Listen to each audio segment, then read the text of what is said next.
Hello everyone and welcome back to my channel. My name is RACHELRAE and you know what day it is. Today is Tuesday, so it is the Weird and Wacky with Mr. Ray, aka Theory Tuesday. Hello Mr. Ray.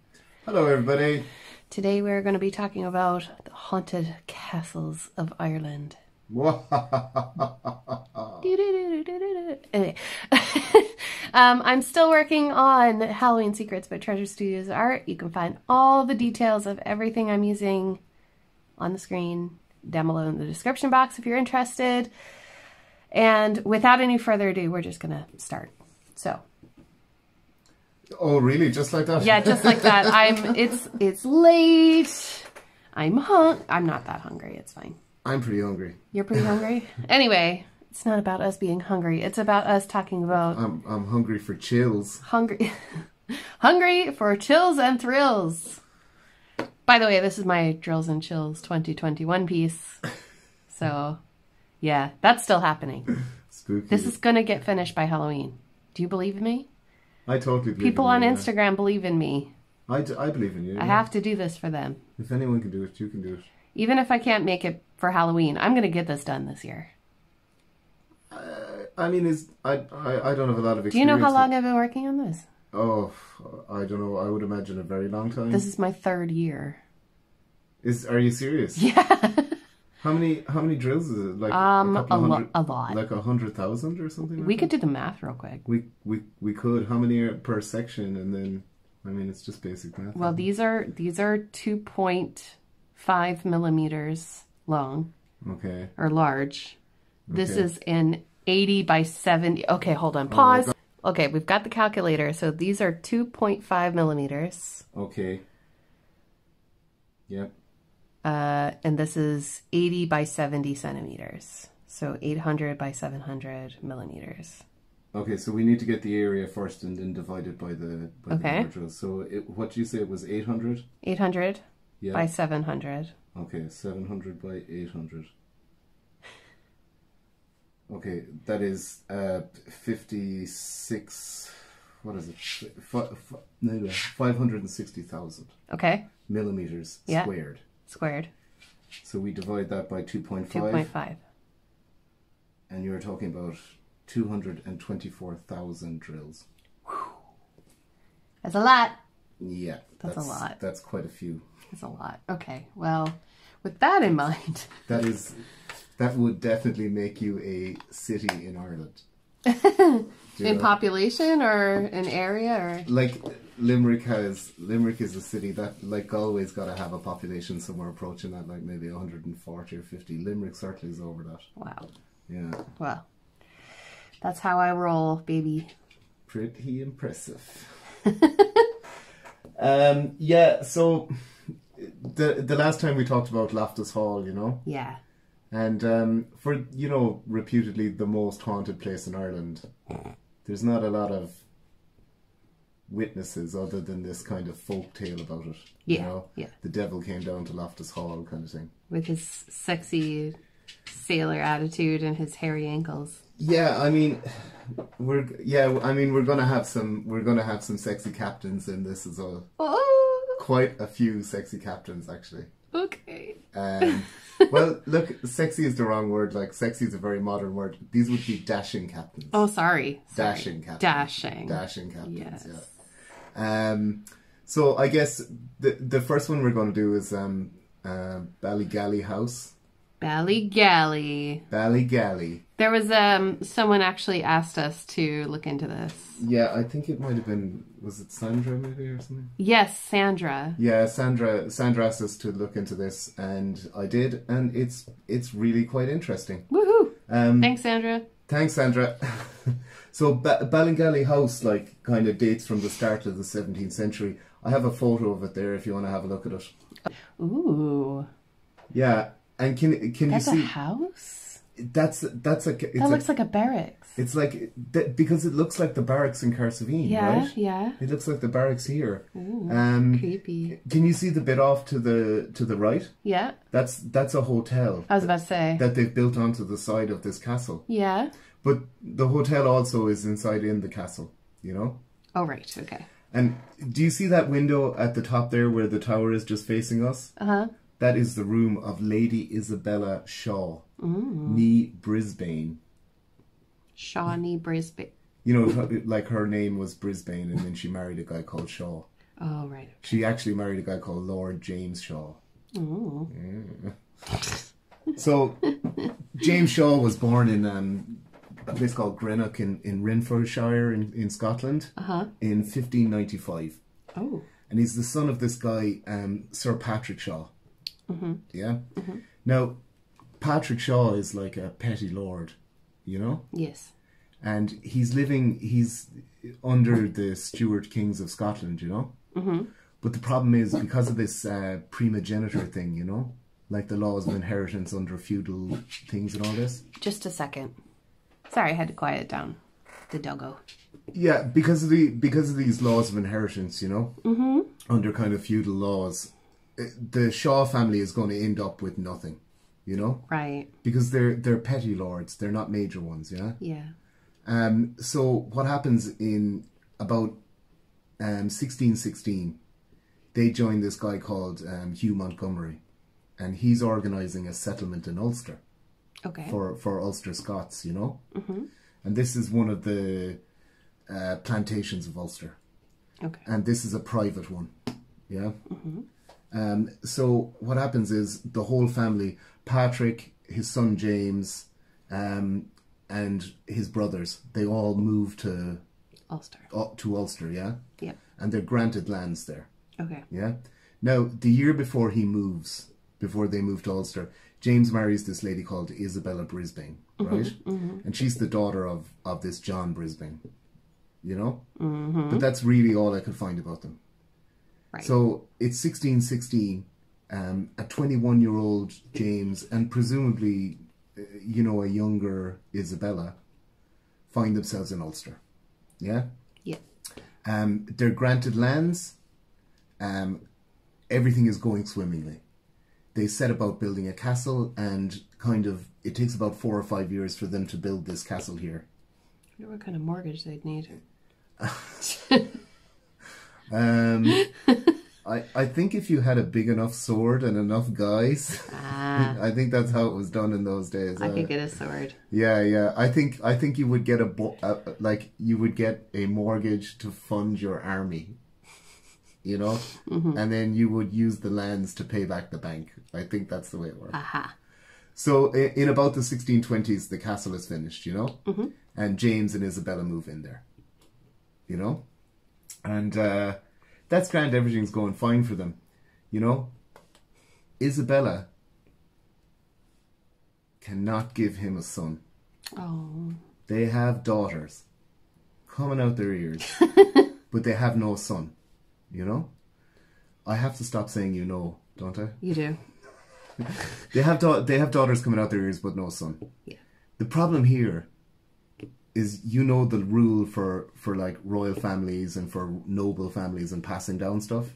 You need an heir, right, and a spare, and he has neither of these things. Yikes. Yeah, he gets really, really annoyed with Isabella. Yeah. So basically, she's locked in this room. That room right there. The little tower room. Yeah.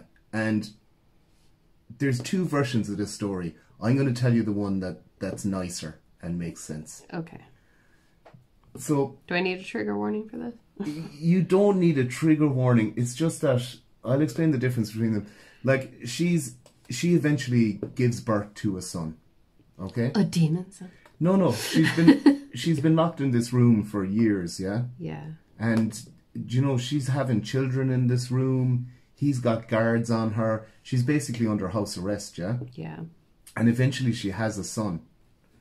Now, I presume she's allowed to visit with the daughters. But as soon as she has a son, he whips up the son and takes it away and leaves her to just moulder in this room. He's got what he wants, an heir, you know? Yeah. He does not want to tempt fate trying for a spare. Let's just keep this kid safe. Ooh, you know? That's not a good idea. Anyway, she's under lock and key. Yeah? Yeah. And then... She's having a Rapunzel moment. Yeah. And then there's two versions of this as well. In one of them, she's desperate to find her son. So she tries to get out the window and falls to her death. And in another less nice version of the story, some of James Shaw's toughs throw her out a window. Ooh. Yeah.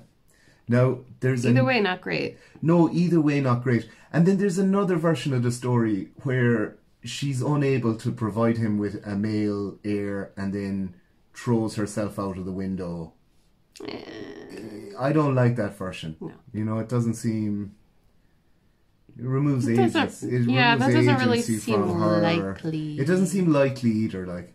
But either way, the ghost that haunts Balingali House is held to be... Isabella. Yeah? Right. Okay. So, what kind of form does this take? Well... Wait. A rocking chair? It's not a rocking chair, no. There's a specific room, and it's that room there that I showed you the window of, and they call it the ghost room. Did they call it the presidential suite now? No, they still call it the ghost room. Like, okay. I would. Sorry. I don't know if they say that you don't, that you can't stay there, that it's just for show, you know. Because whenever they've tried to have people stay there, it's spooky things. Someone falls out a window. I don't know. Like, it's hard to say, because like there seems to be a lot of different versions of this story. You know? Okay, we're breaking too soon. We gotta keep it going, you know. Yeah, there's a lot of different versions of the story. But this is a picture of the ghost room here. A quilt. Is that a... Oh no, that's a shelf. I thought that was a bracket for a TV. No, yeah, that's it. Yeah. Lazy Isabella's TV, like, yeah. Distraught at the loss of her flat screen. Can you imagine living in that room? It's not as big as you'd think, is it? No. There is a rocking chair, though. People say that no matter how much heating they put on in the room or how warm a day it is, that it's always chilly in the room. It is like a grade G, though, isn't it? It would. I mean, like, I don't know if a 17th century castle is all that energy efficient, like, you know. But yeah, it's. I mean, people kind of say that they saw her around there, you know. And then there's a story one time when they're seeing her. They sense her presence. Okay. You know.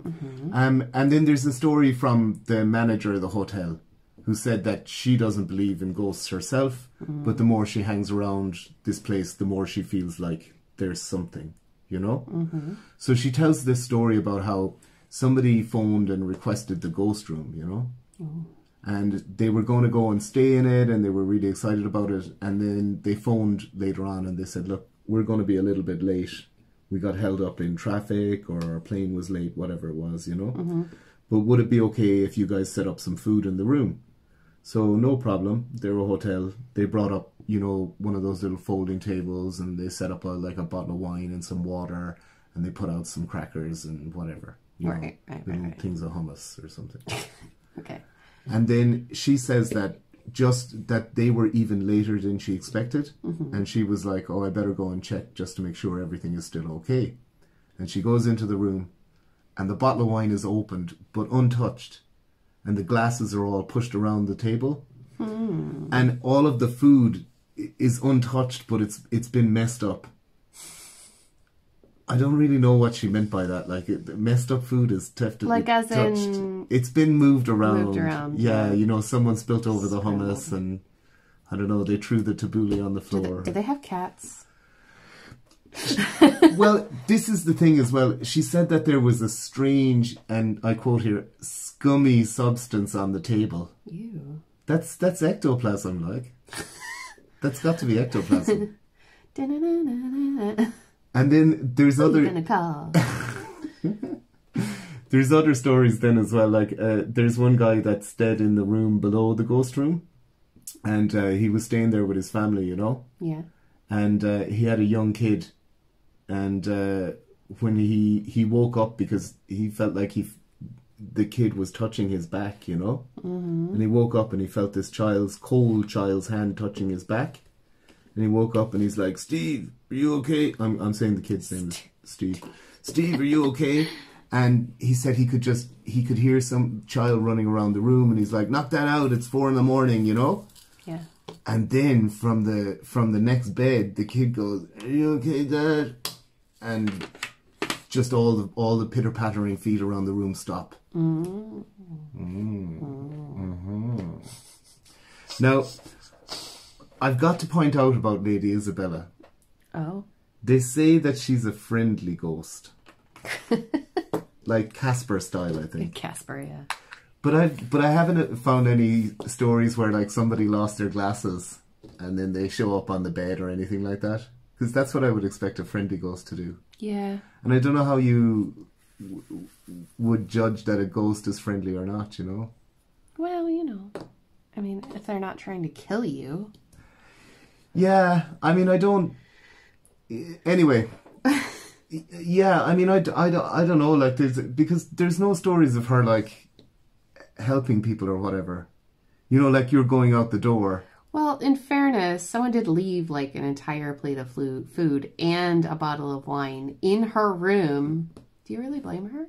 Like, for trying to, like, you know... If I was a ghost... Give it a good old college try? I would definitely see that as a win, like... 100%.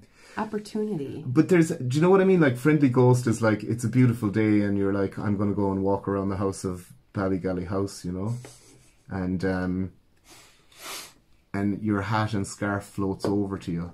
And you're like, this is freaking me out, and you run away, you know? Yeah. And you walk around the grounds, and then later on that beautiful day, it rains torrentially. By the way, if anybody's looking at the screen right now, I learned this trick. Where you can put a diamond painting tray upside down, and then you can lean your hand on it to go over big areas of open glue. Oh, that's a pretty good idea. So there you go. Sorry, continue. I just wanted to pass that on.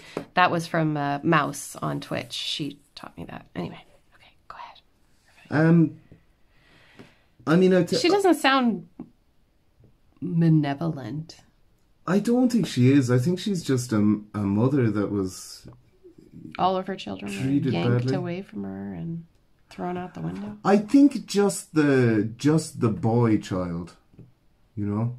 What happened to the girls? The girls are okay, or I presume that did they get thrown out the window too? I presume that they were allowed to visit her and stuff, like 300 style. Yeet.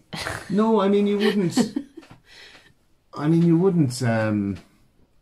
You wouldn't get rid of girls. They're not as good as boys. Like, they don't have the rights to inherit stuff and that. But you can marry them off to other noble families and try and at this time. At that time, yeah. Oh, it was a simpler time, really. So I don't know, but I mean that's basically the story of Balingali, like, you know. Are they still open? They're still open, yeah. You can book it. They're right on the Antrim coast there. You know, kind of halfway up the Antrim coast, which is on in the northeast of Ireland, like, you know. Yes. And do they have a hotel room open for, say, midterm week? They have... we should do some investigation, babe. We should do some investigation, yeah. I'll say it again, though, like, I mean, I don't really want to stay in a haunted house. Why? Because of the ghosts, Rachel. They're not going to hurt you. They're Casper-y. I know they're not going to hurt me, but I don't like being woken up at 4 a.m. by earthly things. Well, I don't like getting woken up at 4 a.m. by your snoring. Oh my god. I think we need to move on. Excuse us for the domestic. Yeah. So... can't believe you did this on the internet. I'll cut it out, babe. You cut it out right now. So the next place we're going to look at is in Kerry. Oh. Yeah, but it's in the bad part of Kerry. What? It's in North Kerry. Oh. Yeah. And it's a place called Ballyhide Castle. Ballyhide Castle. Ballyhide Castle. That's the one. That's the one that I wanted to buy. That's the one. It's for sale. It's for sale right now. Yeah. Yeah, it's for sale. What's the story? Oh my god, I actually really want to buy this castle. It's actually a steal. It must be. It's like $200. It's $200. 200,000. 225,000. Yeah, euros, that's nothing for your own castle. It's really nothing. Come on. It's actually nothing. It actually, if you look at the inside, it's kind of dodgy. But anyway. It's got to be really dodgy for that money. Do you know what I mean? Like, can you see that green bit right there at the bottom of the screen? The really nice green bit. Yeah. That's the golf course. Oh. This is genuinely a golf. There's a golf course attached to it. Say what? I don't think that's your private garden or anything like that, but there's a golf course there. The bit that we're going to talk about here is actually that ruin right beside it. Yes. You know? So the castle kind of dates back to around about the same time as Balingali House, you know? Mm-hmm. Maybe a little bit later. And at the time it was a ruin, you know? Oh, sorry. I should have pointed out that on June the 4th, this guy who was a captain in the army, who, because of, as I pointed out, I am good at reading stuff but not good at taking notes. So I forgot to actually write that guy's name down. What do you want to call him? We'll give him a name. Just for the sake of the story. Captain Carruthers. Okay. You don't like that? No? What kind of name is well, I suppose I have heard the name Carruthers before. Excuse me, sorry if your name is Carruthers. He was a captain in the British Army, and that just feels like a British Army captain's name, Carruthers, doesn't it? That makes more sense. You know, so he's on holidays in Ballyhaig in 1962 with his son and 1962 on his hollybobs. He's on his hollybobs in 1962, and on the 4th of June 1962, he goes up to Ballyhaig Castle, with his son. You know, his son's about 11. Okay. And he brings along his camera. Yeah. And I would say in 1960, like now everyone's got one on their phone, but this was, you know... a big deal. Yeah, and he was a hobbyist, you know. So he's up in Ballyhaig Castle. At the time, he's in the ruined bit there, yeah? Yeah. And he starts taking photographs of the castle. And that's grand, like, no problem. Like that. A very, very pleasant evening. And then a few weeks later, he gets back to England. And he gets the film developed. And he's looking at the photographs that he took at Ballyhaig Castle. And then one of them is a really beautiful photo. It's a photo of the front wall of the castle. And there's shafts of light piercing through the darkness, you know. And standing right in the centre of one of them is a guy dressed in 18th century sailor's outfit. Ooh. With knee-high boots. Ooh. Hubbada. They did not suggest his rank, but I would think dashing captain. Oh. I would think he's a dashing captain. And you know what? What? He's got his sword drawn. Oh, yeah. So he's standing there. Wait. What? Nothing, continue. Yeah, he's got... What's so weird, Rachel? He's standing there in knee-high boots with his sword drawn. I'm sorry. I don't see what's so funny here. Nothing's funny, darling. So that's the crack. So he shows it. He takes this film to a friend of his, right? Who's in the army. And let's say he knows about cartography and maps and satellite photos and all this. Maybe he's an intelligence officer, I don't know. Okay. And he looks at it and he goes, no, this is not a double exposure. I've seen plenty of double exposures. This looks like the genuine article. Like this man was really standing there on that day, on the 4th of June, 1962. There's a guy... 18th century clothing. Well, at least just the boots, anyway. Well, no, he was wearing... Well, yeah, he had pantaloons on, Rachel. Oh, yeah. Aw. Okay. Oh, no. Now I see. So let's have a little look at what people think happened here, right? So Ballyhaig Castle is it's the seat of the Crosby family, yeah. And not that Crosby though. What Crosby are you talking about? He who shall not be named. No, that's Cosby. This is Crosby. Oh right. Crosby. Yes.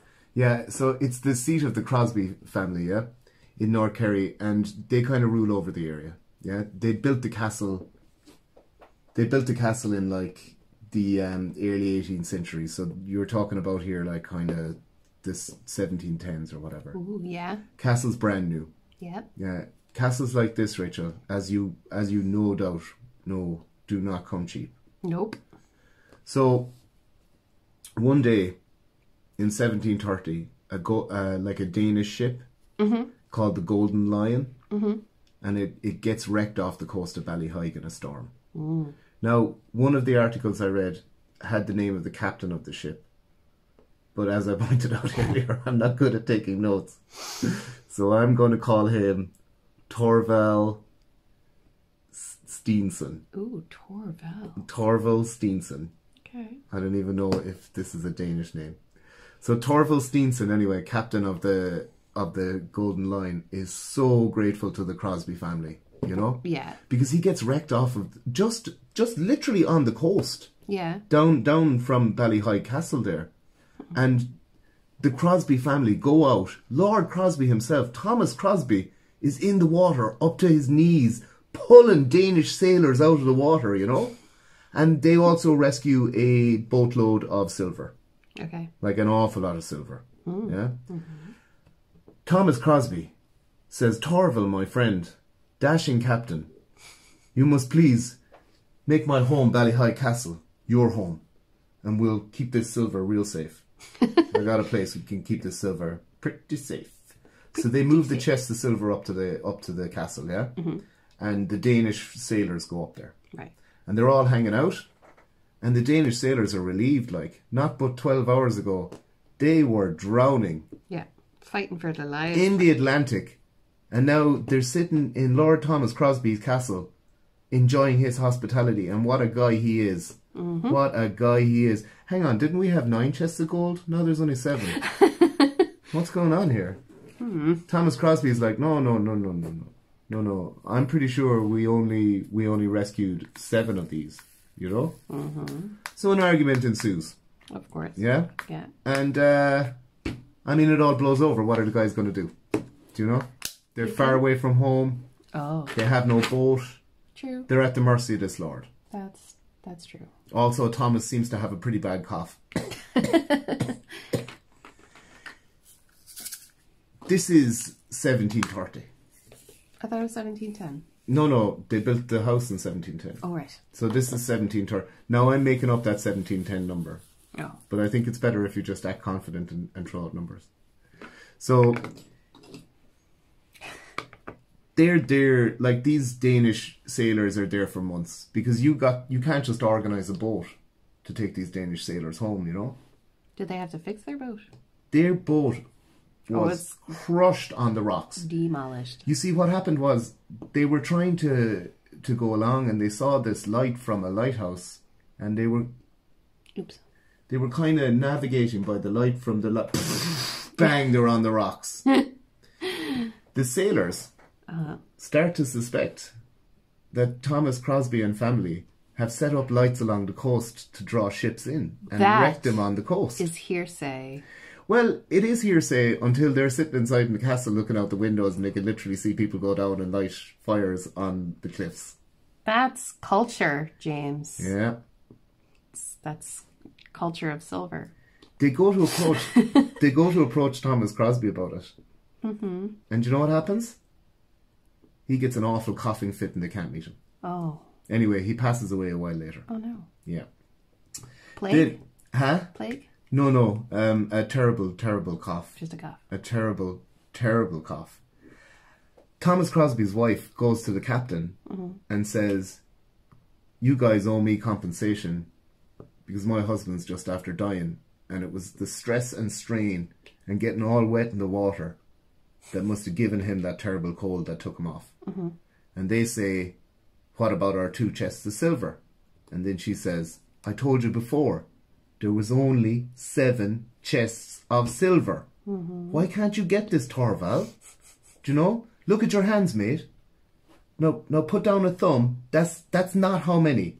Put down 2 fingers. That's how many. Do you know? Like, come on, man. Like, anyway, Torval swallows it, and he's like, okay. So when's the boat coming from Denmark? And she's like, yeah, the boat will be here soon. Don't worry, we sent word. You know.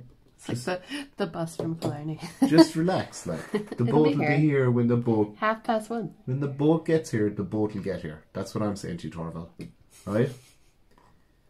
So anyway, they get word from a messenger that the boat will be there in about 3 or 4 days. Right. Yeah?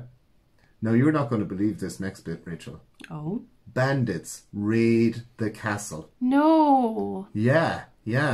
And it looks like someone must have left them in, because next thing you know, the castle is swarming with bandits. And the bandits seem to know where these 7 chests of gold are. Oh. Or silver. It's silver. Sorry, it's silver. Yeah. Where these 7 chests of silver are. Mm-hmm. And they start hauling it out. Torval goes for them. Sword drawn, of course. Of course. Because he's a dashing man. Dashing sea captain. But he's still wearing pants. Yeah. There's no word of what the other seamen were at. Sorry. This is terrible. Okay, continue. You made it this way. This is not my fault. You made it this way. Do not make it my fault. You made it this way. Stop. So a fight ensues, right? Torval's stabbed. And no. he is moided. No. Yeah. And he passes away. Well, that's what murdered is, isn't it? The date of that raid by bandits was June the 4th. No way. 1731. Whoa. The same date. 231 years before Captain Carruthers took that photo in Ballyhigh Castle. Now you're probably thinking, let's see that photo. Let's see Torval in all of his glory. Yeah. Well, you see, Rachel, it's very easy to explain what happened here. I'm sure a few other of my subscribers would like to see that as well. Dashing sea captain, sword drawn. Yeah. You're probably wondering what happened to that photo. Yeah, what happened? Well, I mean, you've seen photos. You've got it, like, right? Well, what happened, Rachel, was that Captain Carruthers showed the photo to his friend, you know, the guy from the signals department that knew about photos and stuff. And he said, well, I mean, I'm used to looking at spy plane photos and stuff. Yeah. But I tell you, this isn't a double exposure. No. But I'll tell you who would know. Who? My friend, Steve. From MI6. And then 5? 6? Huh? 5? What MI5. Actually, I think one of the MI, maybe it's MI1 or MI2 is cartography. And there's more than one. Right. Yeah, there is. Yeah. Sorry. Anyway, he's from one of the MIs. Yeah. Haha. And he says, I know this Knew guy, it. and his name is Steve. And they said, Steve, and he goes, yeah, and Captain Steve America? knows about ghosts. Because one time Steve was staying in this castle in Antrim, right? No way. And his dad... You're making this up. Yeah, I am. I'm just trying to tie them together. All right.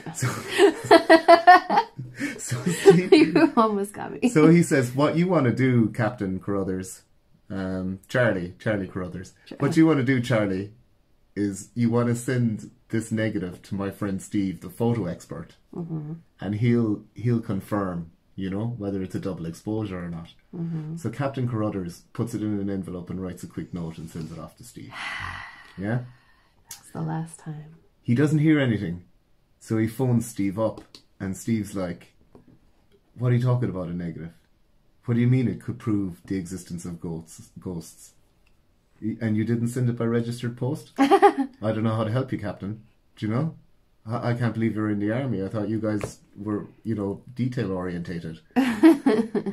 He takes out an ad in the Irish Independent. Okay. Asking if anybody has seen this ghost, if anyone has photographed this ghost, does anybody know anything about the negative, what's going on?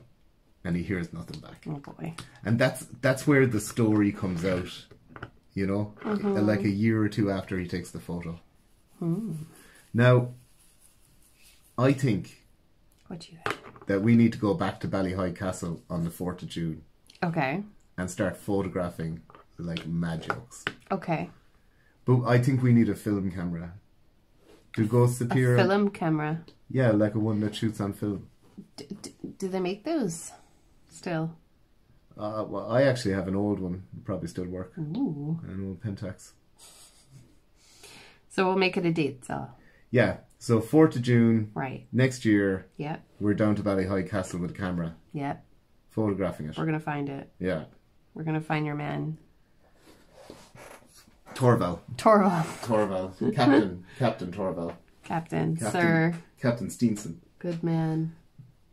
He certainly was, like, he wasn't good at counting though. Well, actually, what would you say? Because you wouldn't say it the way we say it. What do you mean, like he was? We would say taken for a ride.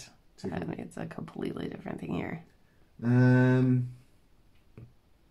they pulled the wool over his eyes, or. I don't know. Did they though? I mean, maybe he just forgot how to count. No, I think they stole the.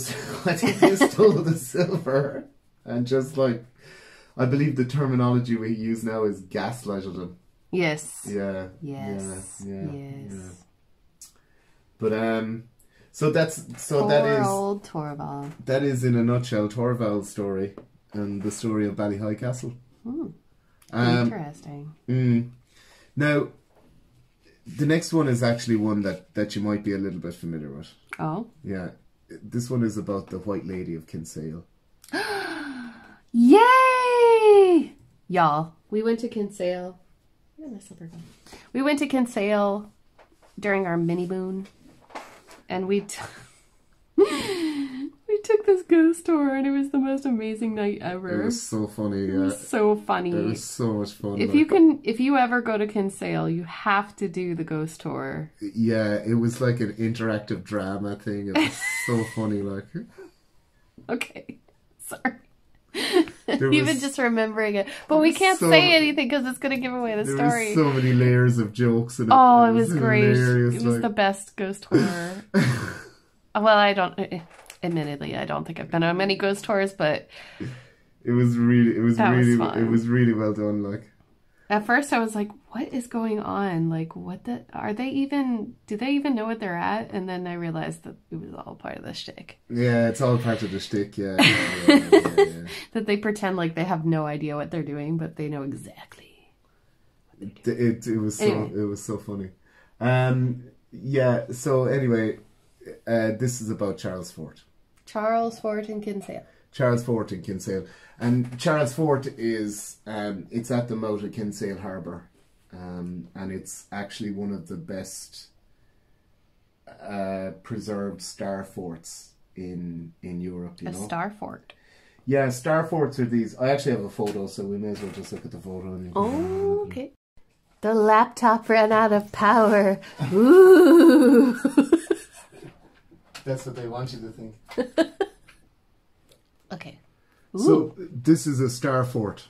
That's what it looks like from... Oh. That's what it looks. And I picked this aerial shot because just up to in the top left-hand corner, that's the town of Kinsale. Right. So that's where Kinsale is. And this is Kinsale Harbour. Mm-hmm. So this sits right at the mouth of the harbour. Right. So it's built in the early 16th century. Like, these star forts they're like this innovation that came along when cannons got invented.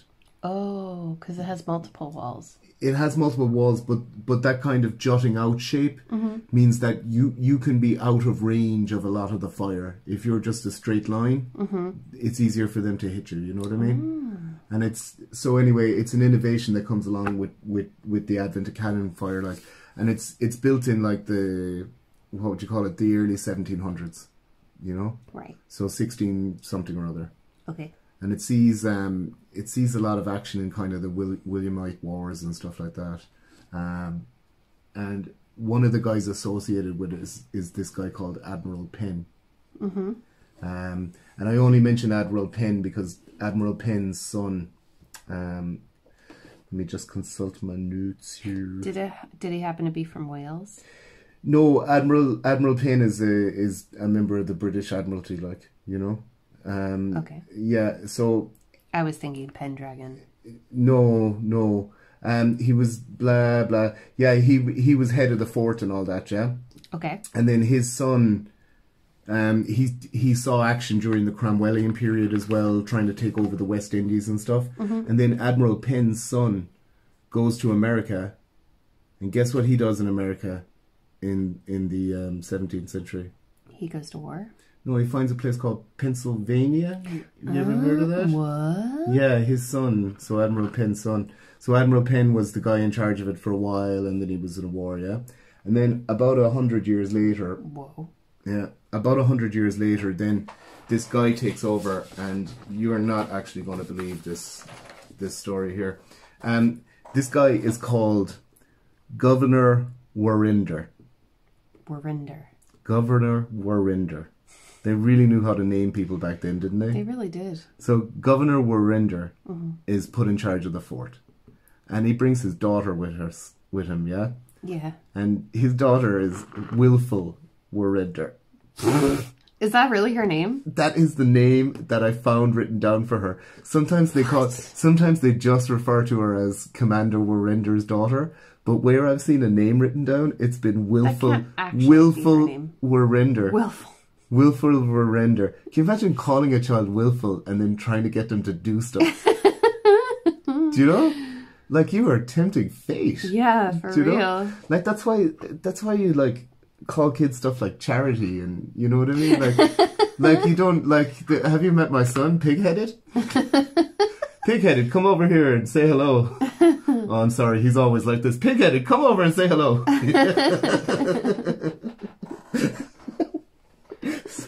It's tempting fate. Hey, Scamp. Yeah, go get your brother, Scamp. I said go get your... Oh my God, he never does what he's... Scallywag. You know, Scallywag's my favourite. Although I would never tell them that. So Willful Warrinder. Willful Warrinder. Daughter of the commander of Charles Fort. Yeah. One day, she's walking around Charles Fort, and you can see it's really, really large. Yeah. It's huge, like. We went up there and it's massive, like. Right. So anyway, she's walking around, and she spies this dashing captain, Captain Ashurst. Mm. So she goes up to Ashurst, and she's like, "Oh, Captain Ashurst, I do declare," I presume. You know? "Would you like to accompany me to the ball?" I presume, something like that. Would she say that, though? I don't know. She is willful. But then... She is willful, so maybe she is willful, so she's the kind of person that does what she wants, like. Right. So she walks right up to this Ashurst. She has a main character moment. Says, "What's your name?" And he's like, "What? I'm Trevor." You know? Because he's pretty chilled. For a lord. He's a lord as well? Yeah, it turns out he's Sir Trevor Ashurst. Yeah? Oh, dear. They go to the ball. Together? They go to the ball together. Oh, he accepted. I'm going to assume that they go to the ball together without Commander Warrinder's permission. Right. Which would have been very important in those days. Very. And they dance all night. Let's see, she's willful, so... She's willful, that's what I'm saying. They dance all night. Commander Warrinder finds out about it, and he is very, very miffed. Very miffed. "Willful, why do you keep behaving like this?"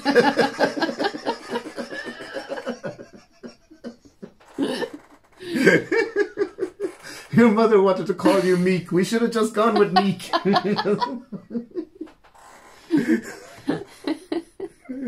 So she says, but Sir Trevor Ashurst is so dashing.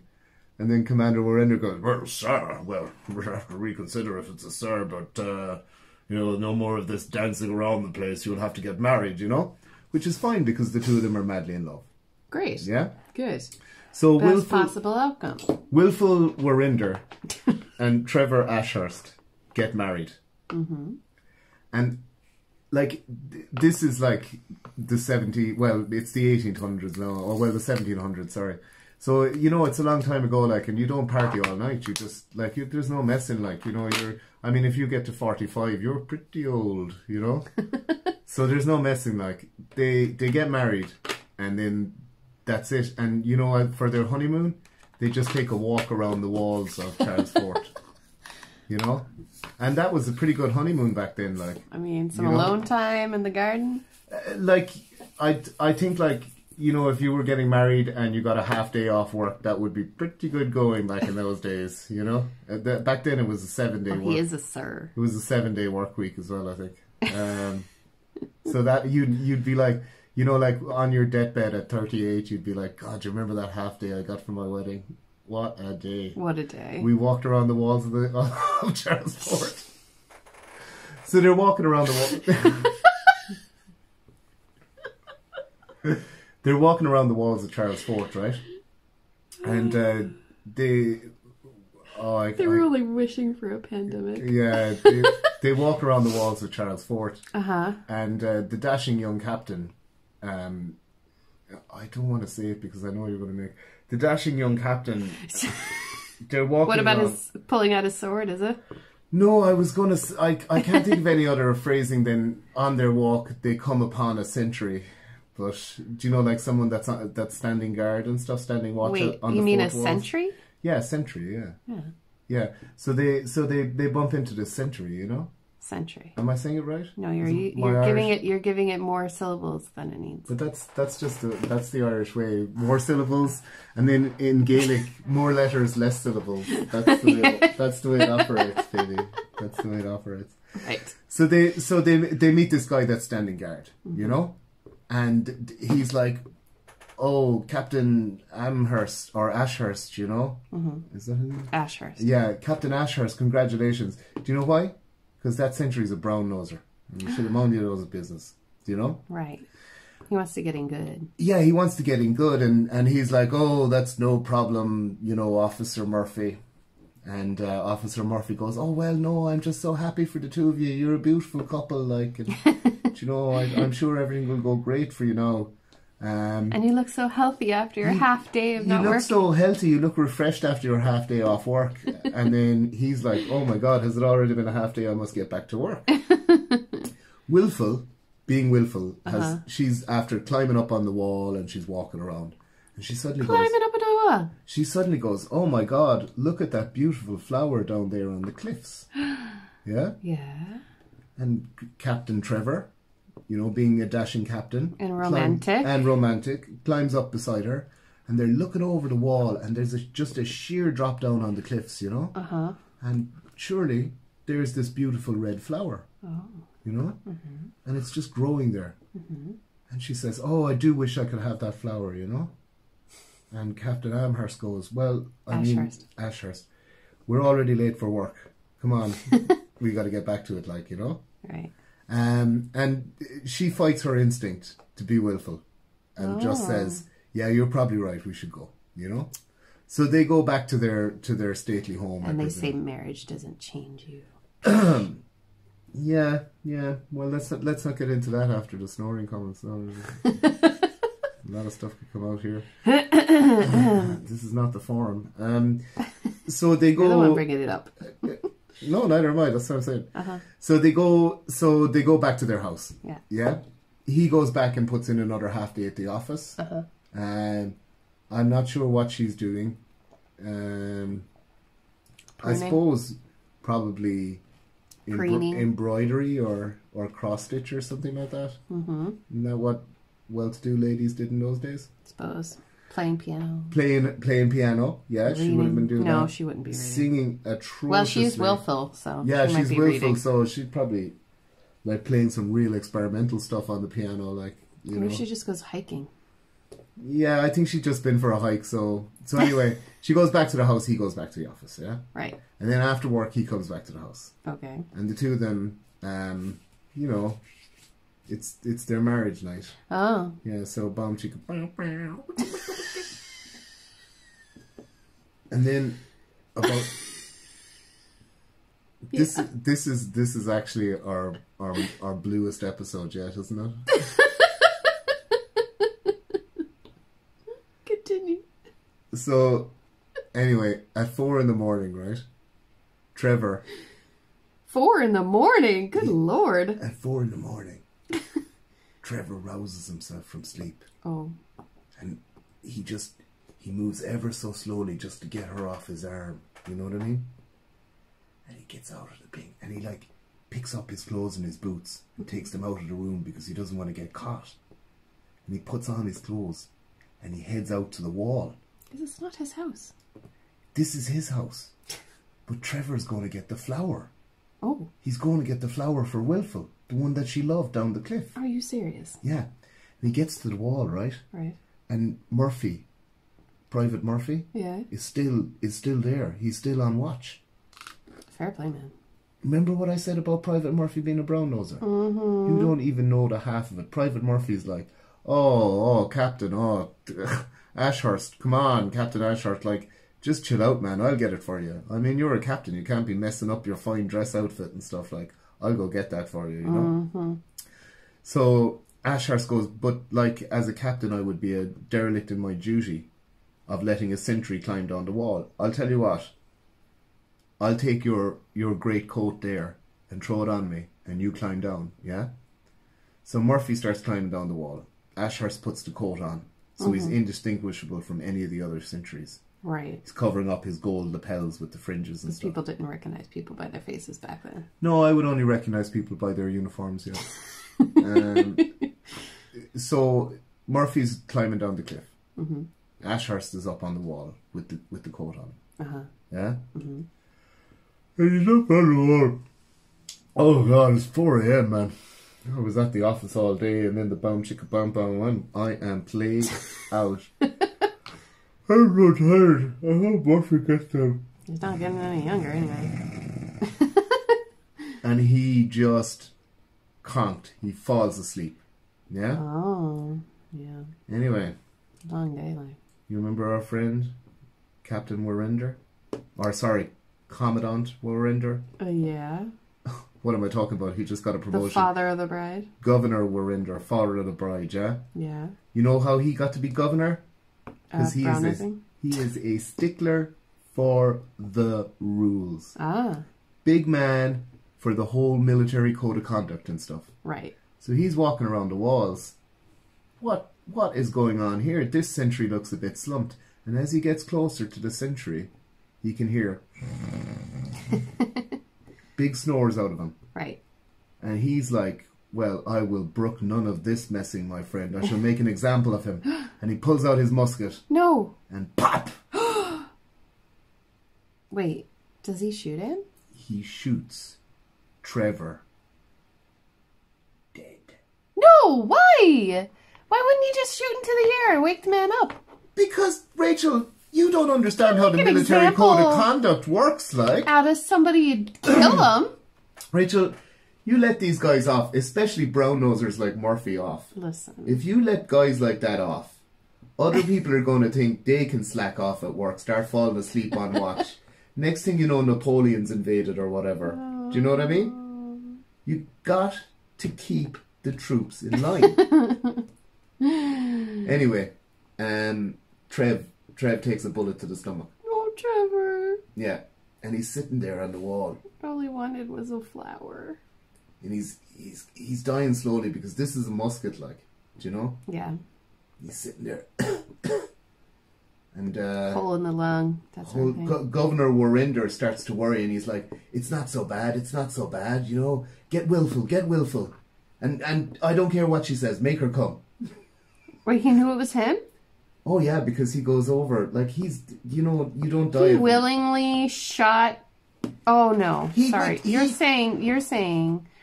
He thought it was just some schmuck, some enlisted man. Right. That was derelict in their duties. But then the guy turns around and he can see that he's put a musket ball in the stomach of his own son-in-law. His son-in-law, that hasn't even been his son-in-law. I mean... For a few hours, like. Just earlier today he gave him a half day off. I mean, how's he repaying him by getting shot in the stomach here? Do you know? Oh wait, maybe I'm responsible, he thinks. And he feels bad and he calls Wilful, right? And Wilful arrives just in time. Yeah, and she gets up there and there's Trev, you know?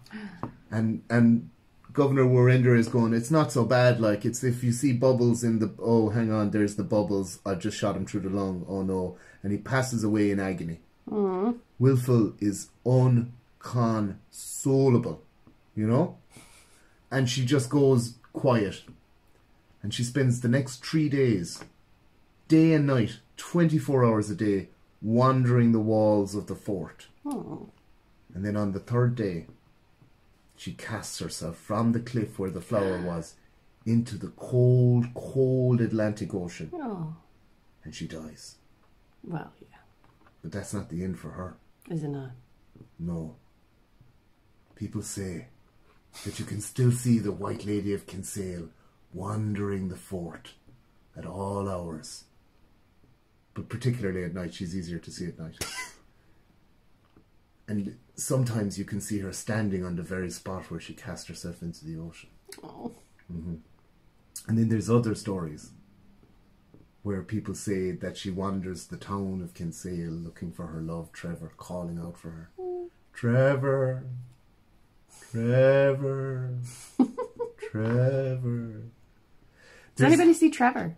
Has anybody seen Trevor? There's another story of a guy, I don't know what time period this was, but he said he was jogging in the fort at night, and he stopped to tie his shoelaces, and when he looked up, there she was walking towards him, and she walked straight through him. It felt like an unearthly cold. That's all the willfulness. That is the willfulness, yeah.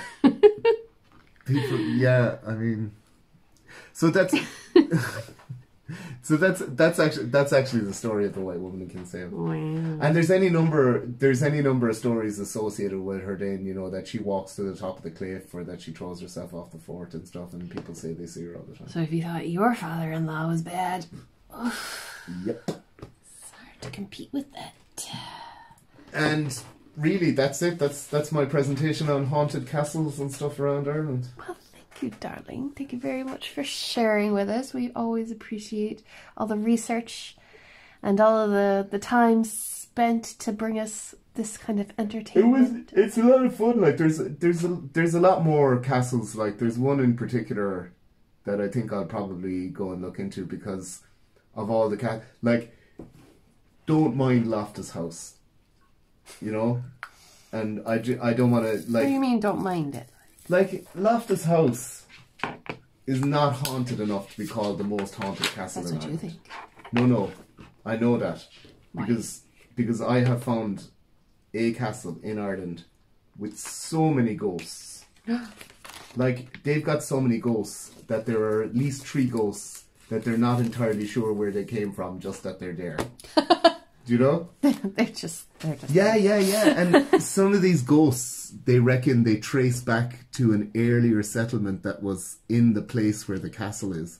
Like maybe a Celtic druid burial ground and stuff like that and things. But yeah, and I mean, there's so many, like, literally I just picked these castles, like, and when Sandra had mentioned that was one of the ones on the list, and I was like, okay, well, I'll have to do that now anyway. There's another one in... do you want to tease us with what's coming next week? Yeah, next week. Because you're going to want to subscribe so that you can come back next week to see this. This is the special Halloween presentation. Exactly. It's a special Halloween presentation just on the history of Samhain. Yeah, this is not weird and wacky. This is truth. I mean, all these stories are true, Rachel, in one way or another. But in that, well, yeah, okay, yeah. This is it's the history. We're gonna delve into the past. There's going to be lots and lots of history and legends. It's going to be I think it'll be interesting. I'm super excited because it may even be longer than our normal episode. Like a Halloween special? Yeah. Maybe so, yeah. Super special Halloween special. That does sound like good crack, yeah. I've only read a few things at the moment, like, and I have an idea of what I want to talk about, like lots of different things, like, so. I believe in you. What? We believe in you. I believe in the story. I think it's a good one. Like, and it's interesting to see where Samhain comes from, anyway. And you're definitely going to make an account to make comments. Yeah. Okay, I will. Yeah. Right. Okay. Yeah. Is there anything else that you'd like to add, darling, before we say goodbye for the day?